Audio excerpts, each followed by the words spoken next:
Day 10. Today's work is going to be primarily on the front end. Finished up the rear end last weekend. Got it pushed back a little bit, got it up in the air. First order of business is to remove all of the steering, all of the tie rods, the drag link, the steering box, the rag joint, the steering shaft. Get everything torn out of here. And then I'm going to start taking out control arms, take the shock out. One little fun little thing I found here is somebody along the way has booger welded that thing pretty good. Looks like a bird's nest. But we'll cut all that out, weld in some new plate, no big deal. So that's kind of where we're at. It's going to start tearing apart things this morning and see what kind of fun things we find in here. Everything looks pretty good other than that fun little weld up there, but everything looks all right. I mean, the springs have been heated at some point, but everything else looks damn near original. So we will see once we start tearing it apart. All right, first order of business is to get this cotter pin out of here. And we can take that nut off and see if we can't get that tie rod end off. One thing I did is I put a jack underneath this A-arm because I don't know this ball joint on top is ripped, the bottom's ripped too, so I don't know that I trust them, so I put that down there because I really don't want that spring coming flying at me when I start pounding on this thing. So what we'll do here is see if we can't find the nut. Looks like it's a 5/8. Take this loose.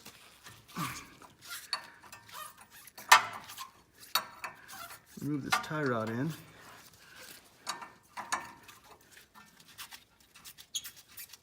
Let's see here.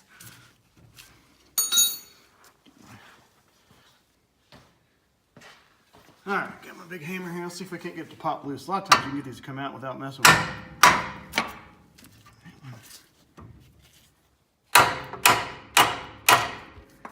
In there pretty good, so we might have to get the fun gun out here. All right, let's try the fun gun here and see what happens.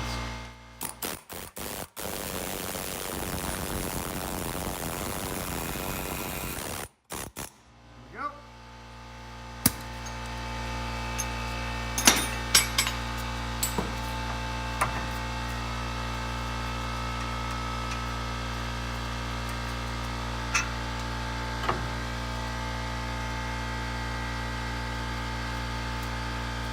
Okay.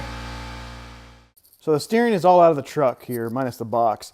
I left this together just so that I can reassemble everything about the same lengths. The only thing I'm going to be reusing from this is the drag link and the bracket that mounts it to the frame, that mounts the idler arm to the frame. So I got new Moog inner and outer tie rods, adjustment sleeves, the idler arm, as well as the pitman arm. So I'm going to go ahead and put it all back together here once I get everything torn apart here, and just gonna make sure that the tie rods are about the same length as these, just to kind of get the alignment a little close. So it's gonna go to the alignment shop and get it all squared away. But so that's what that looks like. I'm gonna go over to the truck now and talk a little bit about it. All right, so underneath the truck here, the first thing I'm gonna do is I'm gonna remove this steering box. The redhead I bought has a core, so I'm gonna take that out and send that back. And then the next step, I'm going to start removing the shock, the brakes, the spindle, get the spring out, get the control arms off so that I can rebuild all those with new bushings and ball joints.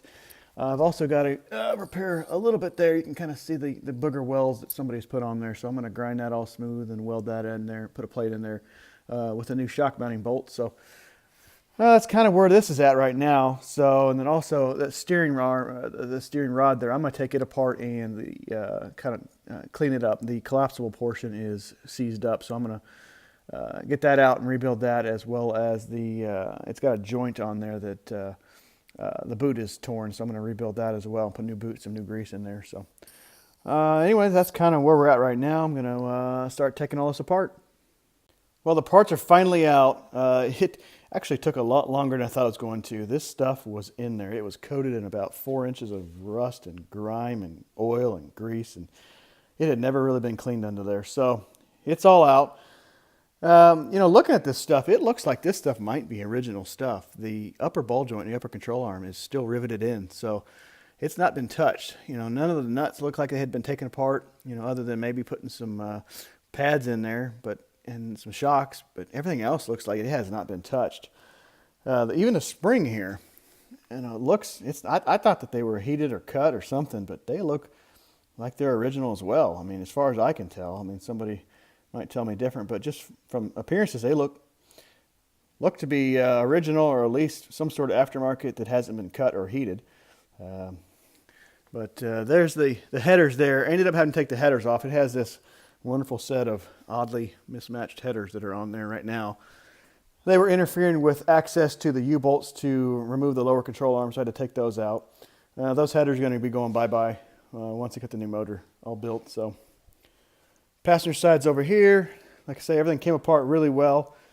No hidden surprises, nothing like that. The power steering box is still here. I actually forgot, at home I have a vacuum-powered brake line bleeder that you can put an attachment on to remove fluid. So I'm going to actually remove the fluid from the power steering circuit as well as the brake lines, so I can remove all the brake lines since I got a new kit for them. After getting everything apart, inspecting this, apart from looking terrible, the frame behind her actually looks fine. So I climbed up behind there. There's nothing really going on back there. So I don't know what's happening here. So I'm going to try to clean those bird's nest welds up here real quick and see how that looks. Other than that, just kind of run home and grab that. Just kind of keep moving on it. It's kind of a slow day filming wise, but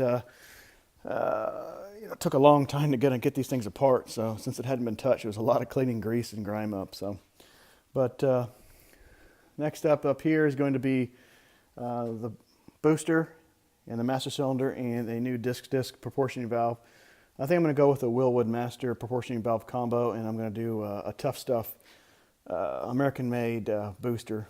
So I just don't know the history of this one, and if I'm in there taking everything apart and replacing everything, I'm going to go ahead and replace that too. So here's a shot of the motor that's in here right now. It's a late 70s era Smog terrific 350. Probably couldn't get out of its own way, make 100 horsepower, something crazy like that. But it's going away. I've got a new motor that I'm building that's going to go in here. So, but it's kind of where we're at today. So I do appreciate you guys watching. Please like and subscribe. And if you have any comments, go ahead and drop them below. I'd be glad to answer them. Or if you have any concerns about anything I'm doing. Because like I say, I'm not a mechanic. I'm just kind of flying by the seat of my pants. So, but anyway, I do appreciate it, and I hope to see you guys next time.